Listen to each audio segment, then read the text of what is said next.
Hello, BookTube, and welcome to the very first Poet Tuesday of 2019. This is an ongoing feature on my channel. I mean to do it forever, where on Tuesdays we dig into poetry, just a bit.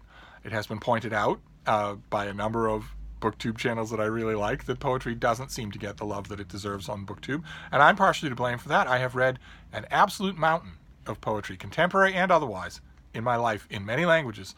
It has been a big, meaningful part of my reading life, and yet I've scarcely talked about it. And part of the reason for that is something that we will be discussing ad nauseum in Poet Tuesday. Part of the reason for that is this ideological minefield that has been set up around the perimeters of poetry in the modern era, from the 1960s and 70s to the present day, where a normal, well-read person, somebody who's got 200 books under their belt in 2018, in other words, who reads all the time, always has a book going, that normal, well-read person who, on any other heading, if you ask them, do you know your way around reading, they'd say, oh yeah, I do. I'm not the best read person in the world, because that is my Lord and Master Steve.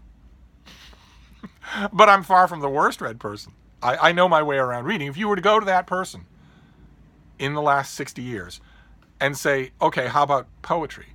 They'd say, oh, no, I don't know. I don't know anything about poetry. I don't even know what's good. I don't even know what I'm reading. That minefield was constructed intentionally by poets. Some poets, not all of them. The ones that are really great don't care. And you can tell, I think, in their work. And that, I think, is part of the reason why I and everybody else tend to give it a berth, because we think, oh, this is in all of literature, which we know and love so well. Give me a book and I'll launch myself into it. In all of literature, this is a specialty and requires a specialist. I don't believe that, and in 2019, I want to set about finding out with you the limits of how true or untrue that is. And when I was thinking about it today for this first one, I was thinking, well, you really should start Poet Tuesday with a fantastic poem. And not just a fantastic poem, but a fantastic contemporary poem. Something that was just written right in the last year at the most. And then I thought, no, you don't. No, that's how you would do it if you were making a lesson plan. But I'm not giving a lesson here. I'm going to be learning right along with you. So instead, we're going to take these things as we come. And we're going to start off with The New Yorker. One of the greatest magazines in the world. Whether it has up or down periods, it's still one of the greatest magazines in the world. And this is the January 7th issue, a classic piece of New York sculpture freezing to death there on the cornice. And it has a whole bunch of literary stuff in it, all of which disappointed me. Let's see here. What do we have? Yeah, Laura Collins, who's usually really good, does a long and I think far too serious piece on Sally Rooney's book, which Ordinary People, which just what's it called? Ordinary Friends or something like that. I forget. The title was boring. The title's meant to be boring. And I read the book and thought, this author is just so impressed with herself. And so to see it get 6 pages of consideration in the New Yorker was a little bit hard. And the same thing happened again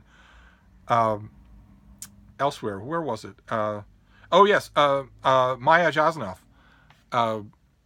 does a great piece on Ruth Jabvala, who's an author I just love. I think she's fantastic. Well deserves to be inducted into Penguin Classics. Well deserves at least to have nice paperbacks of her books in print. I don't think she's in print in America.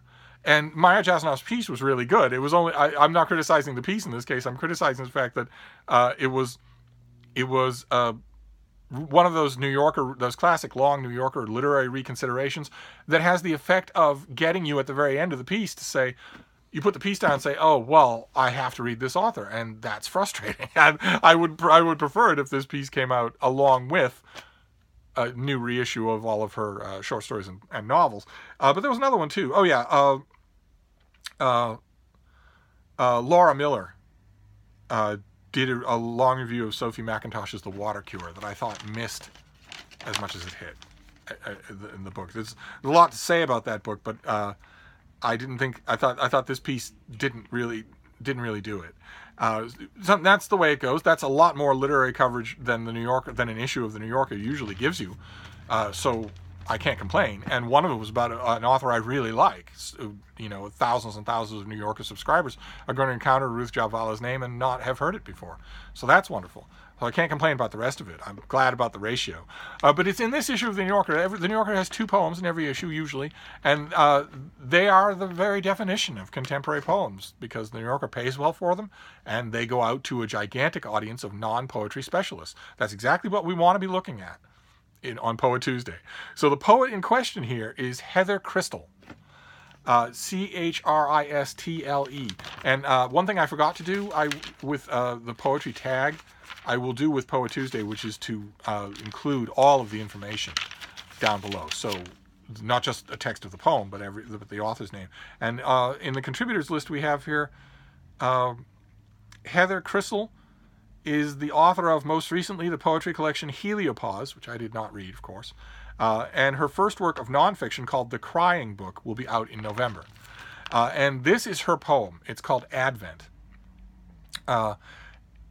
It's hopeless. The stars, the books about stars, they can't help themselves. And how could you not love them for it here in the new week, with animals bearing food and everything outlined in coal and even friends?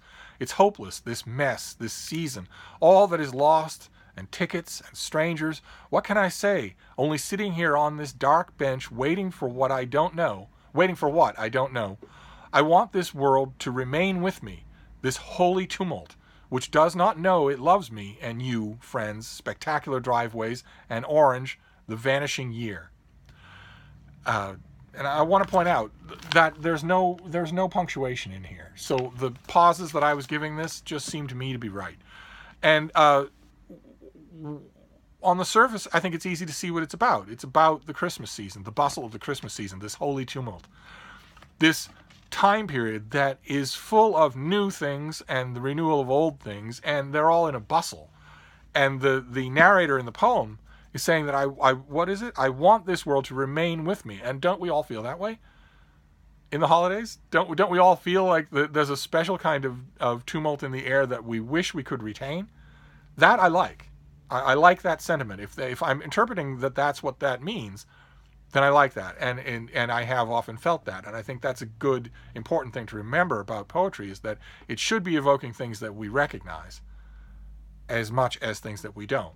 And that's a good moment. That is a good Advent moment, that you're sitting here on this bench and you're feeling all of this stuff all around you, and you like it, even though it doesn't know that you like it or care one way or another. The only problem that I have with this, mainly on the surface, I'll leave the poem and we'll talk about it, because that's going to be a key feature too of PoeTuesday, is that we're going to talk about these things.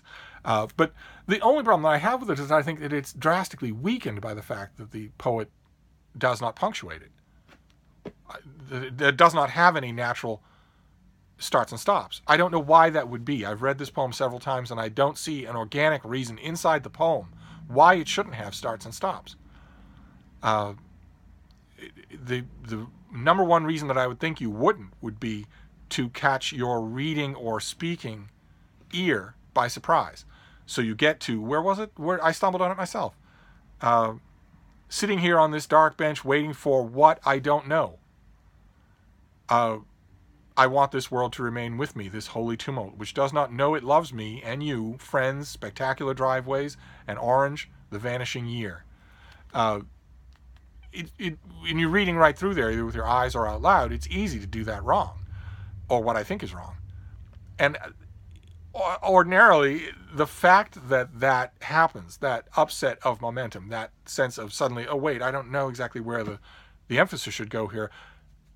Usually, it's been my experience that the reason why you would do that, the only legitimate reason why you would do that, would be because that re-examination was important. Because that's the moment in the poem when you want to disrupt the reader. Put them back on their pins and needles and get them to look at the whole thing all over again. And I don't see why that would be true in the context of this poem. If that's the reason. I can't think of another reason. Maybe you can. But if that's the reason, I don't see why. This is a straight reflection. This poem is a straight reflection. It is a reflective poem. The narrator of the poem is thinking about the time, Advent, and reflecting on what it means and how it's different from normal time. That's a peaceable theme. That's a peaceable aim for a poem. Some poems don't have peaceable aims, as I'm sure we're going to see. But that's peaceable. I don't understand why that needs no punctuation. Why that needs you to run the risk of getting the emphasis wrong. But other than that, I thought our first poem was just fine. So not, I don't think, brilliant, but neat in its way. So that is how we're going to start off PoeTuesday. I will leave the poet and I will leave the poem down below, so feel free to chat with it. And we'll be back next Tuesday with another poem. But there's plenty more to talk about. Thank you, PoeTuesday.